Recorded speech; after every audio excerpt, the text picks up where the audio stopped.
दाल चावल के साथ 12 तरह की सब्जी खाने वाला ससुराल। देखिए पंडित जी, भगवान की दया कृपा से अच्छा खासा सब्जी का कारोबार जमा रखा है।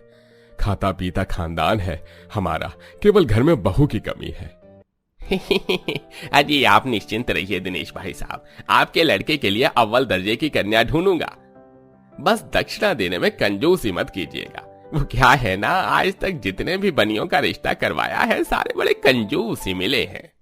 पंडित जी, आप रिश्ता तो करवाइए, हम बाकी बनियों से हटकर हैं। आपको भरकर दक्षिणा लड्डू का डिब्बा और साथ में कट्टा हरी सब्जी भी फ्री में देंगे। अरे वाह, ये तो सोने पर सुहागा हो जाएगा। वैसे भी गर्मी के चलते सब्जियों के रेट में आग लगी पड़ी है, सोने के भाव बिक रही हैं सब्जियां। आइए पंडित जी, आज आप भी हमारे साथ में बैठकर खाना खा लीजिए। खाने की मेज पर 10-12 तरह की सब्जी परोसा हुआ देखकर पंडित जी की जीभ लपलपाने लगती है। नेकी और पूछ पूछ। अब आप लोग नहीं मानेंगे तो लगा दीजिए मेरी भी थाली। खाने में दाल चावल के साथ 12 तरह की सूखी तरीदार मसाले वाली सब्जी, सूखी भुजिया, अलग अलग आइटम था जिसे पंडित जी हबर हबर कर खाते हैं। पंडित जी, थोड़ा चावल दाल डालूं? ना जी ना कादम्बरी बहन, मेरा तो पेट एकदम टंच हो गया। इतना स्वादिष्ट शुद्ध शाकाहारी खाना खाकर। पंडित जी लड़के वालों का रिश्ता लेकर अगले दिन सावित्री के घर आते हैं। अरे ये देखिए सावित्री बहन, लड़के की तस्वीर। अरे कल मैं गया था इनके यहाँ, खूब खातिरदारी की, अच्छे से खिलाया पिलाया। आपकी सुप्रिया बड़ी खुश रहेगी इस घर में। बनियों का खानदान है। फिर तो पैसे वाले लोग होंगे। जी जी जी, बिल्कुल बिल्कुल। खूब दूरी में घर द्वार बना रखा है। पंडित जी, मुझे मेरी सुप्रिया के लिए यह रिश्ता स्वीकार है, आप यही बात चलाइए। दोनों पक्ष लड़के लड़की की देखा देखी करवाते हैं और थोड़े दिनों में शादी होकर सुप्रिया ससुराल में आ जाती है, जहां सास ससुर, 2 कुंवारी ननंद, 1 देवर था। अगले दिन, शुक्र है समय से उठ गई तो साफ सफाई नहाना धोना टाइम से निपट गया। वैसे भी आज पहली रसोई की रस्म है, कितना कुछ बनाना होगा। सासू माँ उठ जाती तो उनसे पूछकर बनाना चालू कर देती। ऐसा करती हूँ, तब तक सब्जी वगैरह ही काट लेती हूँ। ऐसा सोचकर सुप्रिया सब्जी वाले कमरे में पहुंच जाती है, जहां 5-10 किलो वाली बड़ी बड़ी पन्नी में आलू, गोभी, शिमला, कद्दू, करेला, मटर, बैंगन, फली रखा हुआ था। इस कमरे का हाल देखकर तो ऐसा लग रहा है जैसे कि सब्जी मंडी खुल गई हो। इतने आइटम की सब्जी है कि समझ में ही नहीं आ रहा किस चीज की सब्जी बनाऊं। ऐसा करती हूँ, आलू, गोभी, मटर, शिमला, ये 4 सब्जी काफी रहेंगी।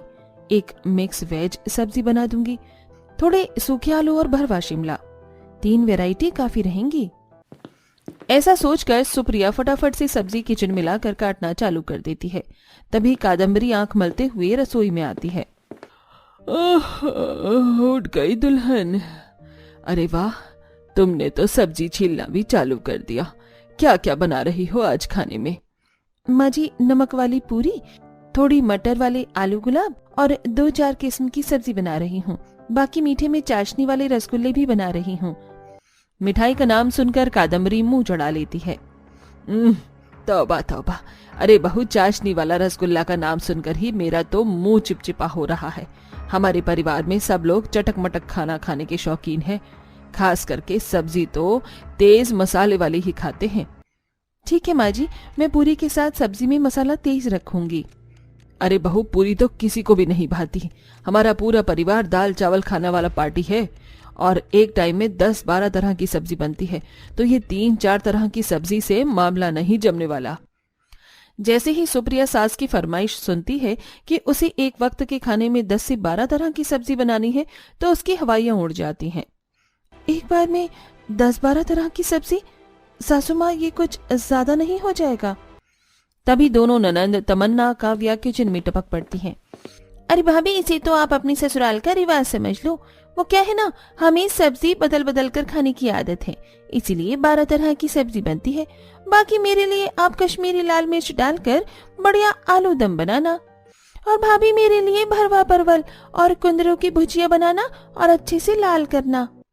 बहू, बच गए मैं, तेरे ससुर जी और तेरे देवर और पति तो मेरे लिए कद्दू, तेल वाले भरवा करेले बनाना, बाकी तेरे पति को आलू फली की भुजिया पसंद है और तेरे देवर को मसाले वाला कटहल, तो सब बना लेना। जी माँ जी। हे भगवान, क्या भसोड़ी फैमिली मिली है।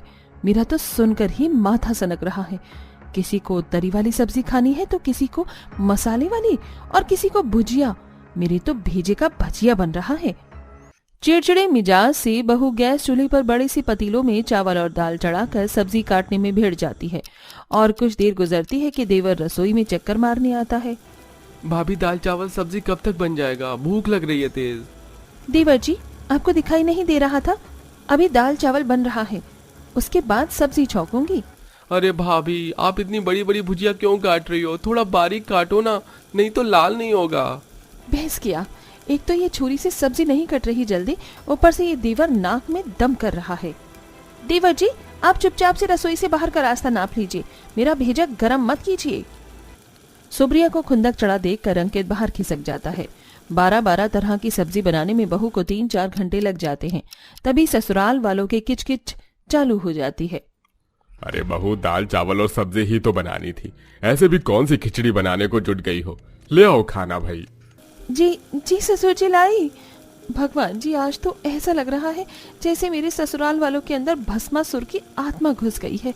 गैस तेज करके भुजिया लाल करती हूँ। पसीने में तर बहू दोनों गैस का फ्लेम तेज कर देती है, जिससे आधे से ज्यादा भुजिया जल जाती है। हे भगवान, ये क्या फिल्म बन गई। बेचारे इस कुंदरों की भुजिया का तो कोयला बन गया। जली सब्जी देखकर सासू माँ तो मुझ पर राशन पानी लेकर चढ़ जाएंगी। बहू गर्मी से बेहाल गर्मा गर्म दाल चावल 12 तरह की सब्जी परोसती है। सब लोग चपड़ चपड़ खाने लगते हैं। वाह नई बहू वाह, तुमने तो सिस्टम फाड़ कर रख दिया है। इतना बढ़िया तड़का दाल चावल बनाया है। और सब्जी भी एकदम होटल स्टाइल में बनाई है भाभी ने। अब तो रोज भाभी के हाथों की 12 तरह की सब्जी और दाल चावल खाकर मजा आने वाला है, मगर मेरा तो जुलूस निकलने वाला है। बेचारी सुप्रिया के लिए अब ये दोनों टाइम का सिलसिला बन जाता है। कहर बरसाती गर्मी में उसे 12 तरह की सब्जी दाल चावल पकाना पड़ता है। एक रात पूरा परिवार खाने बैठा था, तभी पड़ोसन शीला कटोरी लेके आती है। बहू, अरबी की सब्जी तो तूने एकदम मीट की तरह बनाई है, स्वाद आ गया।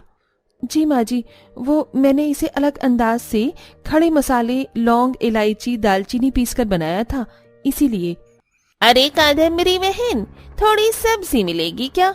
तुम्हारी बहू बिल्कुल हलवाइयों की तरह सब्जी बनाती है। अरे बिल्कुल शीला बहन, ले जाओ जो सब्जी चाहिए। वैसे भी हम लोगों के खाने से फिजूल है सब्जी। एक साथ 12 तरह की सब्जी देखकर लालची चटोरी पड़ोसन सब में से भर लेती है, जिससे बहू के खाने के लिए बिल्कुल सब्जी नहीं बचती है। अच्छा बहन, आज मैं अपने पति और बेटे को ये सब्जी रोटी के साथ परोस दूंगी, बनानी नहीं पड़ेगी। अरे आंटी, मेरी बीवी का जवाब नहीं, सब्जी फर्स्ट क्लास की बनती है। आपको जब खाने का मन हो मांग कर ले जाना। हाँ हाँ, मैंने तो जैसे सबके लिए होटल खोल रखा है, पड़ोसियों के लिए भी हलवाइयों जैसे मेहनत करूं।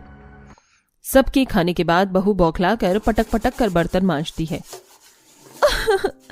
हे भगवान, इतनी गर्मी में गधा मजदूरी करके मैंने इतना सारा खाना बनाया और मेरे भुक्कड़ ससुराल वालों ने सब खा पीकर बराबर कर दिया। पेट में चूहे कूद रहे हैं। इसी तरह सिलसिला जारी था। देखते देखते गर्मी का तापमान इतना ज्यादा बढ़ जाता है कि लगातार खाना बनाने के चलते रसोई भट्टी की तरह तपने लगती है, जिससे सुप्रिया के शरीर पर दाने भी निकल आते हैं और गर्मी से सब्जी भी इतनी खराब होती है कि अब उसे सब्जी की छटाई भी करनी पड़ती है। हे भगवान, ये पूरी की पूरी गोभी सड़ गई है। इसमें से क्या निकलेगा बनाने को माँ जी? अरे बहू, कितनी ताजी गोभी है, गर्मी से गल गई है। आधी तो खाने लायक ठीक ठीक है, बना ले। भगवान, 1 दर्जन कंजूस मरे होंगे तब जाकर मेरी सास पैदा हुई होगी। इतनी भीषण गर्मी में रसोई में खड़े होकर सब्जी बनाते बनाते बहू को बार बार चक्कर आता है और वो बेहोश होकर धड़ाम गिर जाती है। सुप्रिया, क्या हुआ तुम्हें? उठो। अरे गर्मी लग गई होगी। सूरज, ठंडे पानी के छींटे मार, उठ जाएगी। पानी के छींटे मारने के बाद भी सुप्रिया नहीं उठती। सब लोग घबराकर डॉक्टर को बुलाते हैं। देखिए, इन्हें काफी कमजोरी है और थकावट भी है, और इनके शरीर पर इतने दाने कैसे निकल आए? आप लोग अपनी बहू से पूरा दिन खाना बनवाती हैं क्या? चटोरे ससुराल वालों की जुबान पर ताला लग जाता है। डॉक्टर के जाने के बाद सब माफी मांगते हैं। बहू हमें माफ कर दे, इतनी गर्मी में हमने तुझे 12 तरह की सब्जी बनवाई और इतना इतना दाल चावल, ये सब नहीं बनवाना चाहिए था। अब हम मिलजुल कर तेरा हाथ बटाएंगे और 12 तरह की सब्जी खाने का रिवाज भी अब से खत्म। ओह माय गॉड, कितनी गर्मी हो रही है, मुझे कुछ ठंडा खाने का मन कर रहा है। चांदनी है ना, गरीब गंवार कहेंगी, उससे आइसक्रीम मंगा लेती हूँ। चांदनी, ओ चांदनी, जरा यहाँ आओ। हाँ दीदी। दीदी की बच्ची, बाहर बहुत गर्मी हो रही है, मेरे से तो जाया नहीं जाएगा, ऊपर से गर्मी भी लग रही है। ऐसा करो, यहाँ से 2 गली छोड़कर रोड पर आइसक्रीम पार्लर है, वहां से मेरे लिए बटरस्कॉच आइसक्रीम लेकर आओ अभी। इस टाइम दीदी? पहले मैं माँ जी का काम कर लेती हूँ, फिर आपका। ये कहकर तुमने साबित कर दिया कि तुम गरीब घर से हो, जिसे बड़ों की इज्जत करना नहीं आता, वरना ऐसे मेरी बात नहीं करती। गरीबों से नफरत है मुझे, बस इसीलिए झेल रही हूं तुम्हें। ये सुन चांदनी की आंखों में आंसू आ जाते हैं और वह माधुरी से पैसे लेकर तपती धूप में आइसक्रीम पार्लर पहुंच जाती है। वहीं सास कोकिला, माधुरी बहू, तुम चांदनी बहू से इस तरीके से बात क्यों करती हो? बेचारी को अभी अपने ससुराल में आए 10 दिन भी नहीं हुए और तुमने उसे बाहर भेज दिया। छाता तो ले जाने को कह देती। माँ जी, आप तो ऐसे कह रही हो जैसे वो मोम से बनी है, बाहर धूप में जाते ही पिघल जाएगी। और जो भी हो, उसे मुझसे दब के रहना ही होगा, आखिर मैं अमीर घर से हूँ और वो गरीब मायके से। तुझसे बहस करने से अच्छा मैं अपने कमरे में आराम कर लूं। ये कहकर कोकिला चली जाती है। इतने में चांदनी बाहर से आइसक्रीम लाकर माधुरी को दे देती है। बेचारी गर्मी में परेशान होकर फिर अचार सुखाने चली जाती है। दिन गुजरते हैं। घमंडी जेठानी अपनी गरीब देवरानी को बार बार गरीबों के ताने देती थी और परेशान करती थी। एक दिन गर्मी से चांदनी बेहोश होती है कि सास फौरन डॉक्टर को घर बुला लेती है, जहां डॉक्टर चेकअप के बाद बताता है कि चांदनी प्रेग्नेंट है। उसी वक्त माधुरी उल्टी करने लगती है। शाम तक वो भी अपना प्रेगनेंसी टेस्ट करके सबको खुशखबरी दे देती है, जिसे सुन दोनों के पति घर आते ही खुश हो जाते हैं। अरे वाह मोहित, अब तेरी तरह मैं भी पापा बनने वाला हूँ। हाँ भैया, जैसे हम दोनों बचपन में साथ रहे हैं, खेले हैं, स्कूल पढ़ने गए हैं, वैसे ही अब हम दोनों के बच्चे भी साथ में खेलेंगे, कूदेंगे और स्कूल जाएंगे। हाँ मोहित, तुझे भी बाप बनने की बहुत बहुत बधाई हो। माँ जी, मुझे बहुत गर्मी लग रही है, कुछ ठंडा दे दीजिए जो मेरे बच्चे को नुकसान न करे और फायदा भी करे। दीदी, अभी शाम के टाइम आपको ठंडा खाना पीना तो नहीं चाहिए, लेकिन अगर फिर भी आपको ठंडा पीना है तो मैं मौसमी का जूस बना देती हूँ, इसी बहाने मैं भी पी लूंगी। साफ साफ बोलो ना, तुम्हें पीना है तो तुम पी लो, लेकिन ये गरीब वाला मौसमी का जूस मैं तो नहीं पीने वाली। मुझे और अमीर जैसे जूस पीने हैं, जैसे कि वाटरमेलन का, खसखस का, coconut water, banana shake, mango shake. नहीं दीदी, ऐसी कोई बात नहीं है, मैंने तो बस यूं ही कह दिया था। मत बोलो, मैंने तुमसे नहीं, माँ जी से कहा था वैसे भी। अरे शांत माधुरी, शांत, मैं तुम्हारे लिए जूस ले आता हूँ। चांदनी, तुम बुरा मत मानो, मैं तुम्हारे लिए भी लेकर आता हूँ। माधुरी अपने कमरे में चली जाती है। चांदनी भी आराम करती है। मोहित उसका ख्याल रखता है। वहीं अर्जुन बाहर से मैंगो जूस ले आता है, जिसे पीकर दोनों खुश हो जाती हैं। कुछ देर बाद डिनर करके सब अपने अपने कमरे में सो रहे होते हैं, तब कूलर की हवा में माधुरी परेशान होती है। अरे ये क्या है अर्जुन? अर्जुन, मुझे बहुत गर्मी लग रही है, तुम चैन से कैसे सो सकते हो? मुझसे तो गर्मी बर्दाश्त नहीं हो रही है, एसी चाहिए।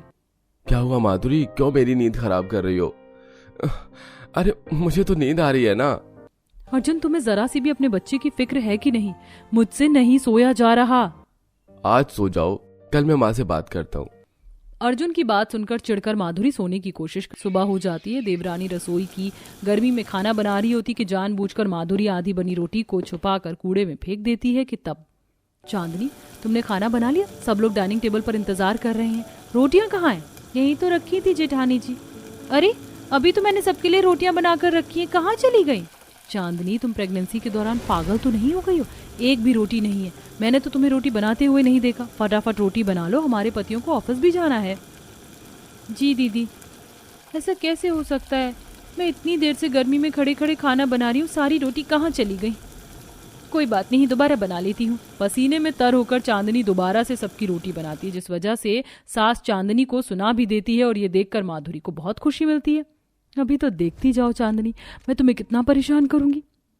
वो माँ जी, मैं ये कह रही थी, रात को गर्मी की वजह से मैं सो नहीं पाई, अब मुझे मेरे कमरे में एसी चाहिए, कूलर से मेरा तो गुजारा नहीं होने वाला।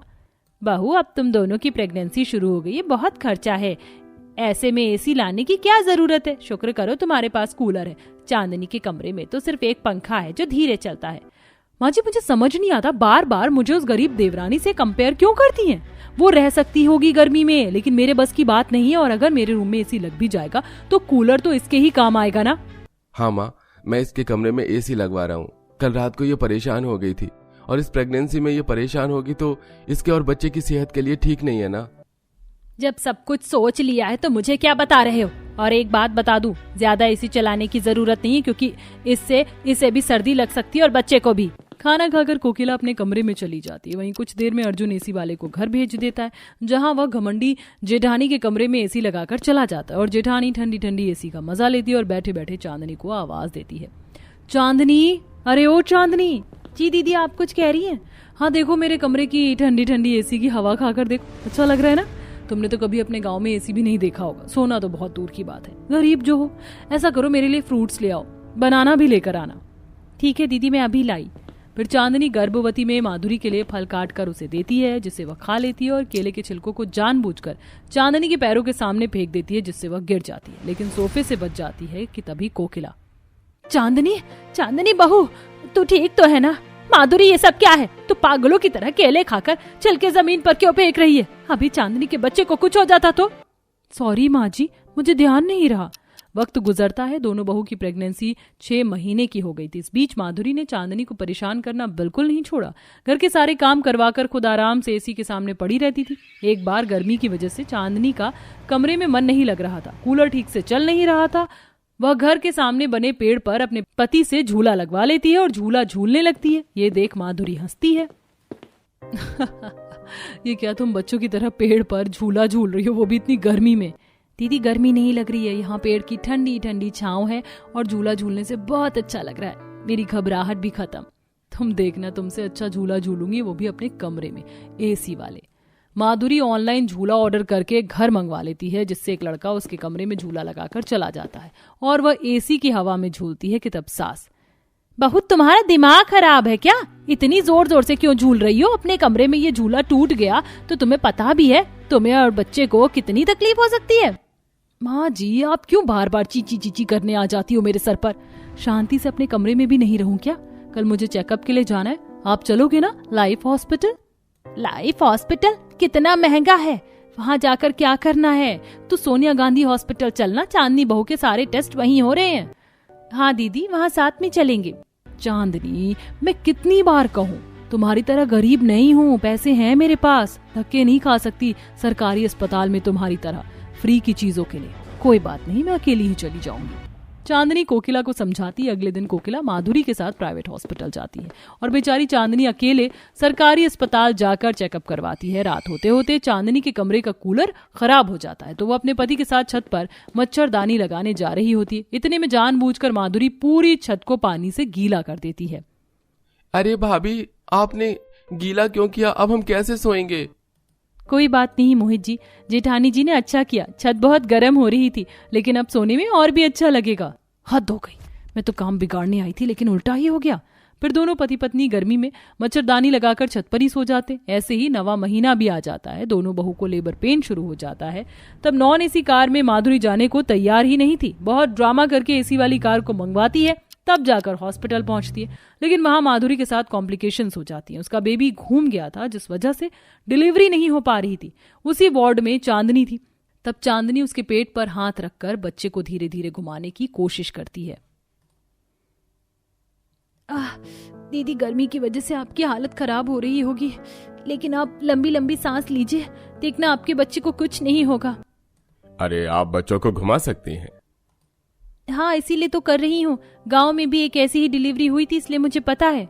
तभी चांदनी की हेल्प से डॉक्टर माधुरी की नॉर्मल डिलीवरी कर देते हैं। तभी चांदनी को पेन होता है और उसकी भी नॉर्मल डिलीवरी हो जाती है। होश में सब कुछ देखने के बाद घर आकर माधुरी को अपनी गलती का एहसास होता है कि तभी। चांदनी, मुझे माफ कर दो। शुरू से लेकर अब तक मैंने ना जाने तुम्हें क्या क्या कहा, इसके बावजूद भी तुमने मेरी डिलीवरी में मदद की। Thank you so much. तुम्हारी वजह से मेरा बेबी सेफ है। कोई बात नहीं दीदी, अंत भला तो सब भला। माधुरी सबके सामने अपनी गलती कबूल कर चांदनी को देवरानी के रूप में अपना लेती है। इस तरह घर में सब खुशी खुशी रहने लगते हैं।